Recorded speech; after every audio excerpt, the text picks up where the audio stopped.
இஞ்சி கூட பூண்டு ஏன் மிக்ஸ் பண்றோம், அந்த இஞ்சி பூண்டு விழுதுல என்ன ஒரு குணம் இருக்கு? எப்போதுமே நம்ம அதிகமா பேசுறதுல வந்து சைனர்ஜிஸ்டிக் எஃபெக்ட்னு போகும். இப்போ 1+1 = 2. ஒரு பலன் இதுல ஒரு பலன் இருக்கு, ரெண்டையும் கூட்டினாச்சுன்னா 2 பலன் கிடைச்சதுன்னா அது அடிட்டிவ் எஃபெக்ட்னு பேர். இப்போ ஒன்னையும் நம்ம கூட்டணும் அப்படின்னாச்சுன்னா 2க்கும் மேல பலன் கிடைக்குது. இப்போ இஞ்சிக்கு 5%, பூண்டுக்கு 10% அப்படின்னா 15% பலன் கிடைக்கணும்.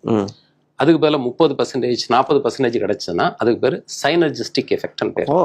ஒரு உணவு வாயில போட்ட உடனே அது செரிமானம் நடக்குது வாயில, அதாவது சலைவரி என்சைம்ஸ், அது மூலமாக அது டைஜஸ்ட் ஆகுதுன்னு சொல்றோம்.